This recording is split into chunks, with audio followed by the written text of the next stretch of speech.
नमस्कार, आप देख रहे हैं कशिश न्यूज और आपके साथ मैं हूं दीपक शर्मा। सिर्फ हंगामा खड़ा करना मेरा मकसद नहीं, मेरी कोशिश है कि ये सूरत बदलनी चाहिए।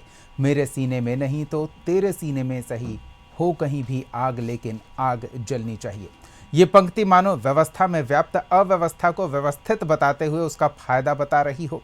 लेकिन जहां संवाद वाद विवाद होना चाहिए, वहां विपक्ष सत्ता पक्ष पर बढ़त बनाने और सत्ता पक्ष विपक्ष को उनके प्रयासों में कामयाब न होने देने की कवायद में जुटा है और इस कोशिश में कार्यवाही हंगामे की भेंट चढ़ रहा।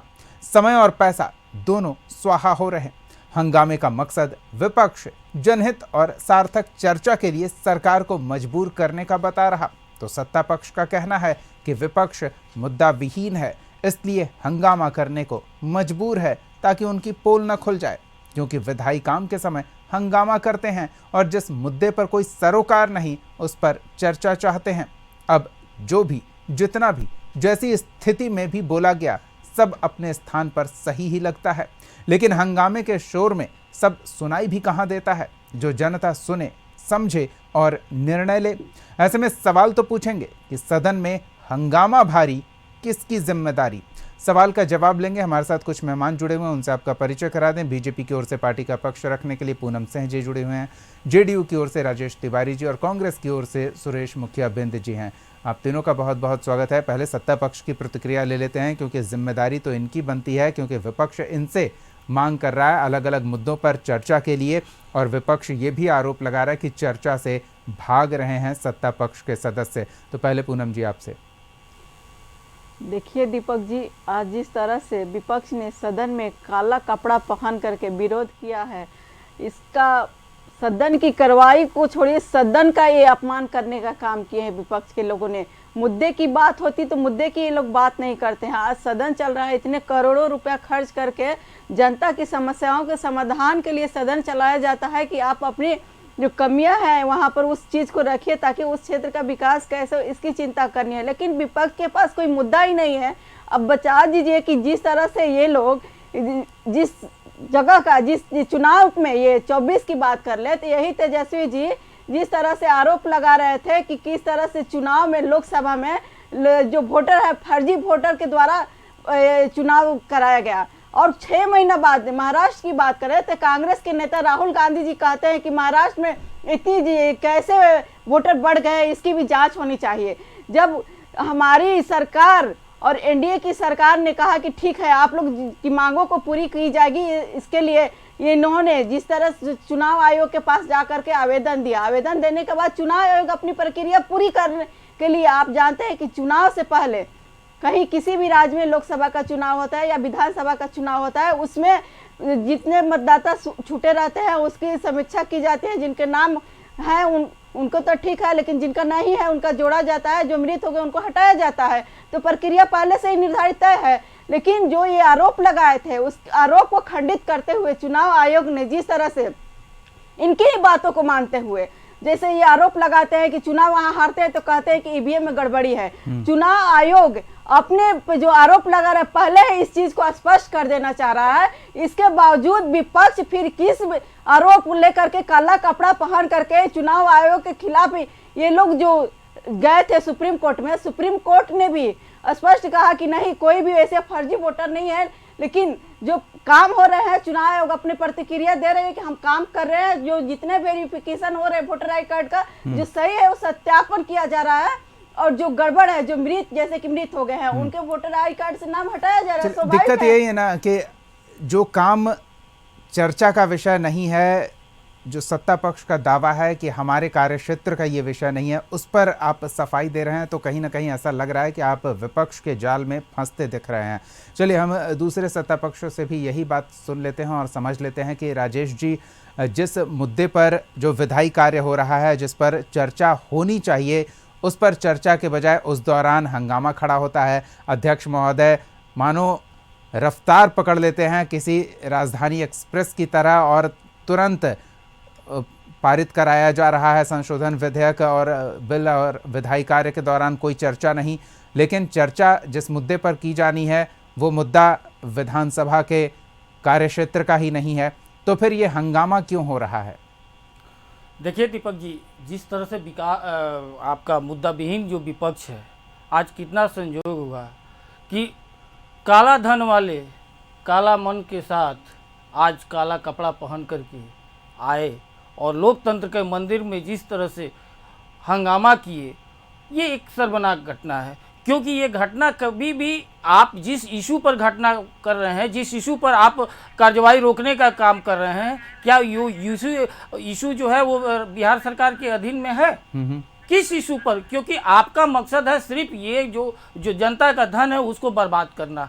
और यही बात है, जब वहाँ विधानसभा अध्यक्ष कह रहे हैं, संसदीय दल के नेता जब वहाँ कह रहे हैं कि नहीं ये इशू आपका सुप्रीम कोर्ट वर्सेस है और आपका निर्वाचन आयोग के अधीन है, तो जब निर्वाचन आयोग के तहत चल रहा है मामला न्यायालय में जब चल रहा है, तो इसमें आपका बिहार सरकार का और विधानसभा में इसका डिस्कस हो ही नहीं सकता है। लेकिन इन लोगों का तो मकसद कुछ और है, और जिस मकसद का कारण है कि हम सिर्फ अपना हंगामा करके ये दिखाएं कि हम देखिए हम विरोध कर रहे हैं, और कोई मकसद नहीं है। हकीकत ये है कि इन लोगों को ना न्यायपालिका पर विश्वास है, ना कार्यपालिका का विश्वास है। जब पिछला बार आप देखे थे कि 10 तारीख को डेट मिला हुआ था, 9 तारीख को पूरा बिहार में चक्का जाम कर दिए थे।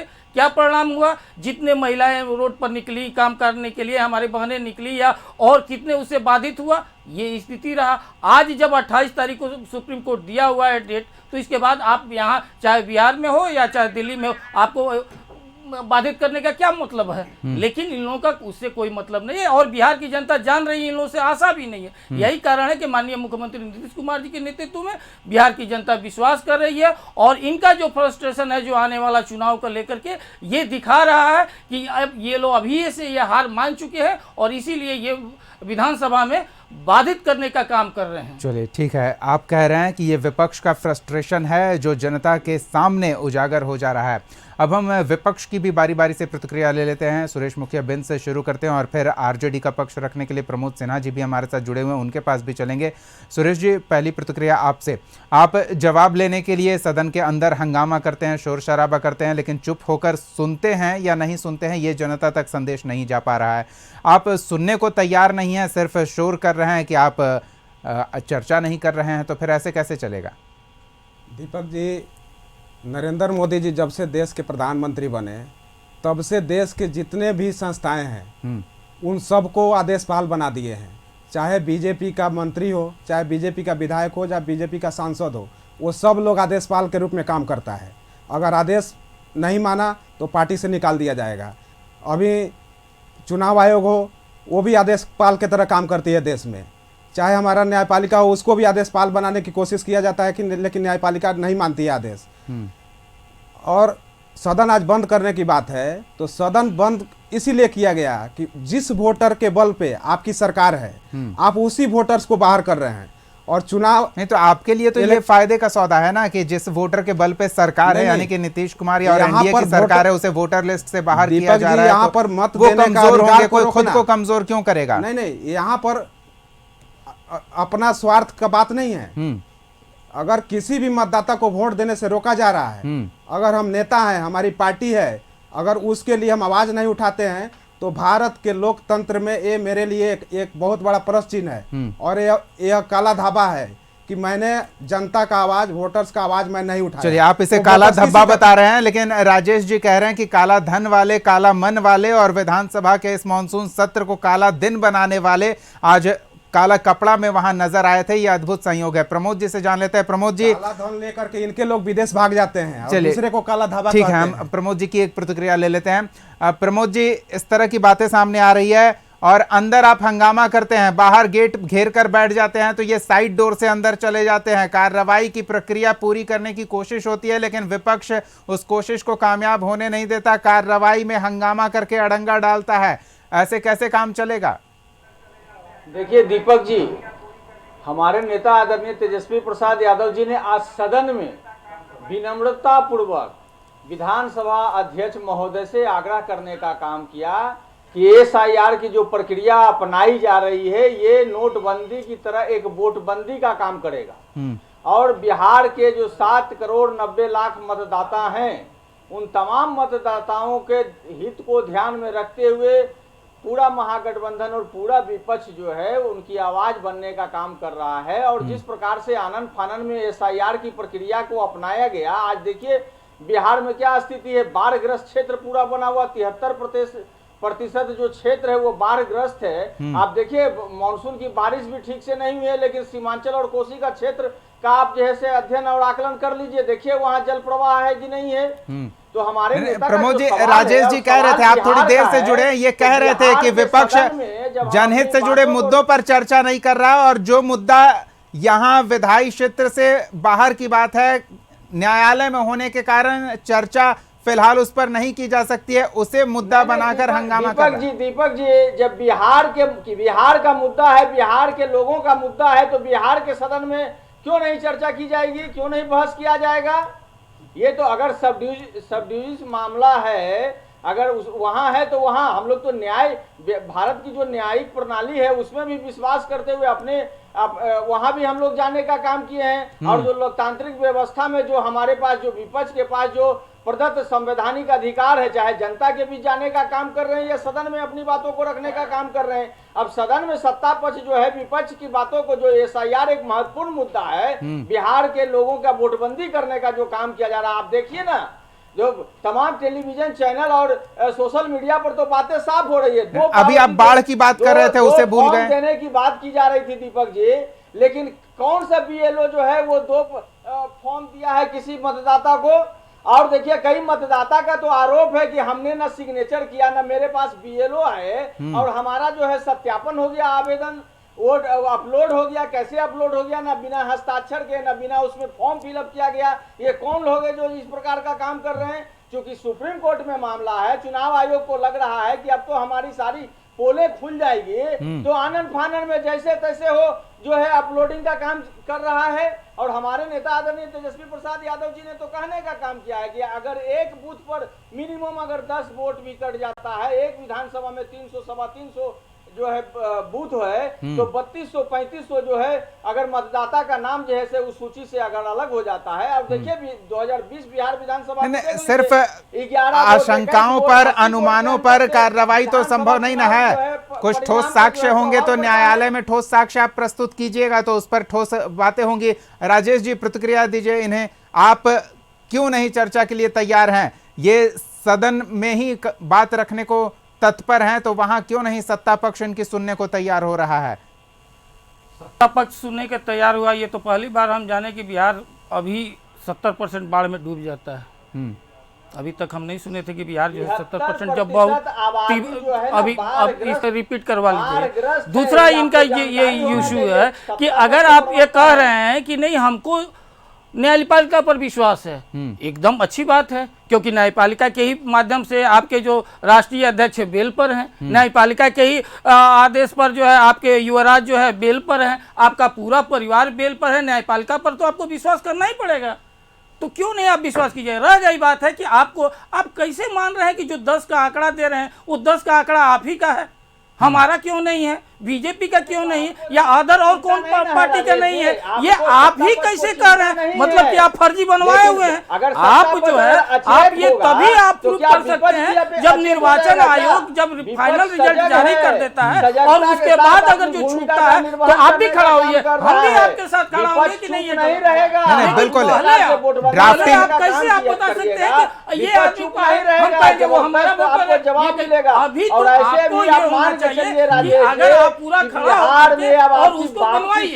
निर्वाचन आयोग एक स्वतंत्र इकाई है और स्वतंत्र इकाई आपका काम कर रहा है, लेकिन आपको जो आप जान रहे हैं कि आपके बिहार के मतदाता आपको इनकार कर चुका है, आपका भ्रष्टाचार और ठीक है राजेश जी, प्रमोद जी, ठीक है, बल पर हम दोबारा सत्ता में चलिए आने वाले नहीं है। SIR यही बात है, इसी तो डर रहे हैं। SIR की प्रक्रिया को लेकर ठीक है, आपका युवराज का फ्रस्ट्रेशन यही दिखा रहा है कि आपका क्या स्थिति है, किस तरह से 2020 में छल के साथ आ गए हैं, किस तरह से क्या हुआ ये जान रहे हैं। आप जान रहे हैं कि 2010 में आपका क्या स्थिति होना। अगर 2020 में सच्चाई स्वीकार कीजिए, सच्चाई स्वीकार कीजिए।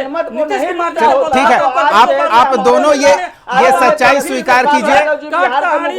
नहीं, ठीक है प्रमोद जी, राजेश जी, हो गया है, करती आपका है युवराज का राजनीतिक जिस सत्ता तरह में पढ़ाई बैठे हुए खत्म हैं, हो लेकिन गया, जनता जो क्रिकेट है खत्म हो गया, इस 2025 में प्रताड़ना का आपका जो शिकार है है। राजनीतिक भी बिहार को आपका आपने युवराज क्या का बनाने खत्म का हो काम जाएगा। किया? चलिए ठीक है अंतिम पंक्ति प्रमोद जी, बिहार को ठीक फरार है, करने का एक काम सेकंड है। सुरेश जी बना दिया आ रहे हैं आपके पास, इन्हें आदेश चुप करा ले। सुरेश जी, इनके चुप होने के बाद आप बोलिए ताकि स्थिति स्पष्ट हो पाए। बड़ी बात यह है कि ड्राफ्टिंग पहले होगी, मतदाता सूची का ड्राफ्ट पहले जारी किया जाएगा, उसके बाद उस पर दावा और आपत्तियां ली जाएंगी और फिर उसे फाइनल किया जाएगा। तो एक संभावना है, एक तय समय मिलेगा दावा आपत्तियों के लिए। तो उस पर अगर न्यायालय में जो प्रक्रिया चल रही है, सड़क पर आप हंगामा कर रहे हैं और विधानसभा में इस दोनों जगहों को नजरअंदाज करके आप इसी विषय पर हंगामा कर रहे हैं, तो सत्ता पक्ष इस बात को लेकर हावी होने का प्रयास कर रहा है कि मुद्दा विहीन विपक्ष सिर्फ हंगामा करना चाह रहा है, चुनाव से पहले उनकी पोल न खुल जाए, इसलिए चुप नहीं रह सकते हैं, क्योंकि फिर सत्ता पक्ष अपनी बातें रखेगा, उपलब्धियां गिनाएगा और विपक्ष के पास कुछ बचेगा नहीं।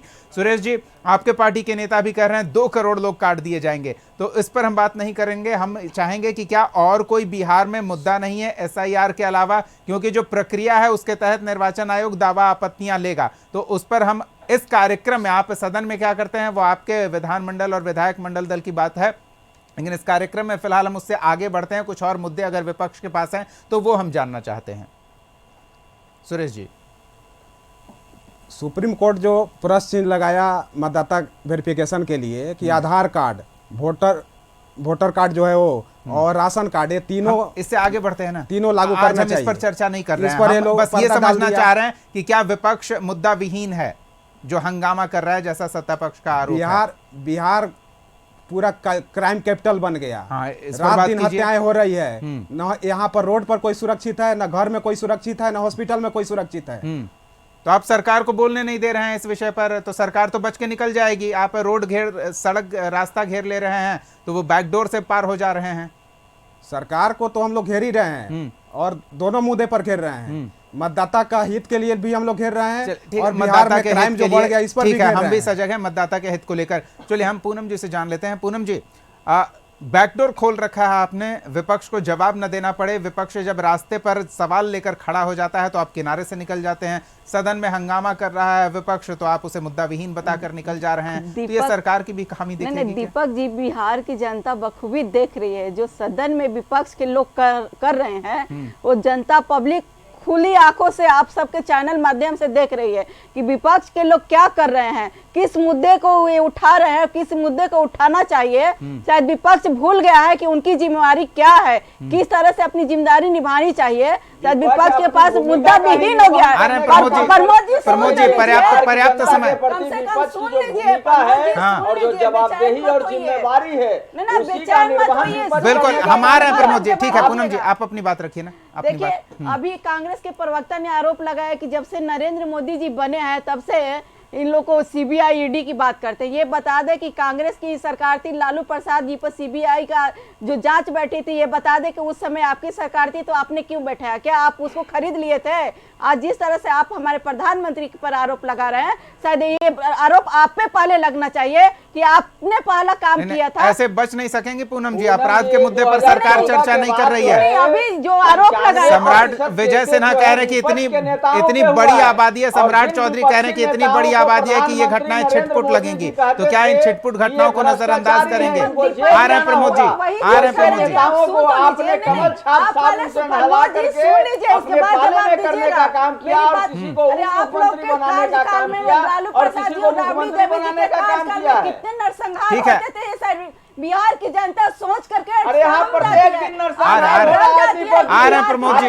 सिवान की घटना देख लीजिए ना, सत्ता में नहीं किस प्रकार से तलवार से केंद्र में भी जो है 6 लोगों को चलिए, काटा जाता है। 20 साल से सत्ता में नहीं आने दे रही है, वो है आपका रवैया, और वो रवैया चुनाव से पहले इस मानसून सत्र में भी देखने को मिला। दुनिया में जो है 5-5 लोगों को जिंदा जला दिया जाता है, ये नरसंहार नहीं, कम है क्या? चलिए ठीक है, हम पूछ लेते हैं प्रमोद जी से, पूछ लेते हैं प्रमोद जी।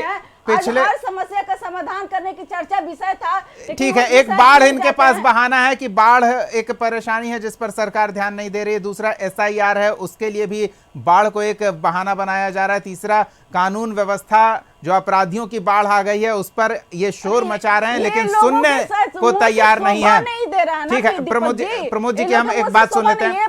प्रमोद जिस जी, तरह से बात कर आपके रहे हैं, पार्टी के नेता पर मुद्दा आरोप विहीन ये लगा बातें कि कर रहे पिछले हैं। सत्र में मौजूद ही नहीं थे।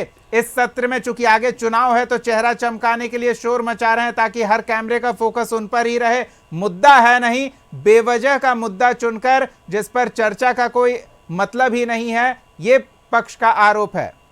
अच्छा दीपक जी, एक बात बताइए, हमारे नेता आदरणीय तेजस्वी प्रसाद यादव जी ने जिन घोषणाओं को करने का काम किया, बिहार की जनता के मर्म को समझते हुए उन्होंने जो देखा कि गरीबी, महंगाई, भुखमरी, पलायन, बेरोजगारी बिहार की जनता के प्रमुख सब ज्वलंत समस्याएं आरजेडी के थे, कार्यकाल में उनको लेकर पलायन के हुए थे, उन्होंने शायद क्या आप कहा, भूल गए हैं, आप जिस पार्टी के प्रवक्ता हैं, बिहार के लोग बिजली करने की बात उन्होंने कही, युवा आयोग के गठन की बात कही, जो मिसाइल नीति लाने की बात कही। देखिए सत्ता पर जो कभी कहता था कि एक सेकंड। नहीं मिलना चाहिए, आज जो है 125 यूनिट राजेश जी, एक बार इनकी बात सुन कर लेते रहे हैं। हैं, युवा आयोग के गठन की बात कर रहे हैं, जो मिसाइल बना गए, तो ये आप समझ लीजिए कि विपक्ष का ये दूसरे को बोलने नहीं देते। हकीकत यही है, इसीलिए आप जो है आपके नेता चलिए, सरकार को घुटने पर ले आए हैं राजेश जी। आप आज कर रहे हैं, आज आपके नेता किस तरह से घूम रहे हैं, बिहार एक सौ 18 नरसंहार का हुआ, आप जिस पूरे के किनारे वो अंधविश्वास में चलते हुआ, लेकिन आप बताइए मीरापुर नरसंहार किससे हुआ? हमारे नेता ने कहा हम सरकार में आएंगे 10 लाख सरकारी नौकरी देने का काम करेंगे, आपका तब नेता कहते थे कहता है नौकरी धन बनाने के लिए और भ्रष्टाचार के लिए बने हुए हैं। अरे जब आज हम आए बताइए सरकार में जिसके पास 5 नौकरी भी देने का काम किए, सरकारी नौकरी। चलिए ठीक है, ये बताइए कि सकारात्मक विषयों पर चर्चा करने के लिए सत्ता पक्ष क्यों नहीं तैयार है? राजेश जी, नहीं नहीं राजेश जी, ये बताइए ना कि सरकार सिर्फ नकारात्मक चीजों को ढूंढ ढूंढ कर क्यों उठा रही है? अपनी सकारात्मक पक्ष को भी तो सामने रखना चाहिए। नहीं नहीं, तो उसके लिए बोलना भी तो पड़ेगा ना। आप बोलेंगे नहीं तो कैसे पता चलेगा? नेता का 20 साल से काम बोल रहा है और इनका कारनामा बोलता है और वही कारनामा के चलते आज इनका नेता आज एक भी तेजस्वी यादव कह रहे हैं कि हमारा नकल कर लिए। अरे हम आपका नकल क्यों करेंगे भाई? आपका नकल करते तो हम भी अपने चचेरे भाई से जमीन दिलवा लेते। हम अगर नकल करते हम तो लैंड फोर्स बेरोजगारों से नौकरी के बदले जमीन लिखवा लेते। हम आपका नकल करते तो गाड़ी खरीदते, हम करते तो बिहार का पहला मॉल बनवाते। आपका नकल करते तो, लेकिन हकीकत क्या है? क्योंकि आप जान रहे हैं कि बिहार की जनता आपको इनकार कर चुकी है और इसीलिए आप बेचैन हैं और आपका नेता बेचैन है और प्रवक्ता और ज्यादा चलिए ठीक है, समय अभाव है इसलिए माफी चाहूंगा और हम इस चर्चा को आगे नहीं ले जा सकेंगे। नहीं नहीं ठीक है, ठीक है, हो गया। लोकसभा में आपका किसी तरह बहुत बहुत धन्यवाद, बहुत बहुत धन्यवाद प्रमोद जी, राजेश जी, सुरेश जी और पूनम जी अपना समय देने के लिए, इस चर्चा में शामिल होने के लिए। किसी ने कहा है कि काम इतने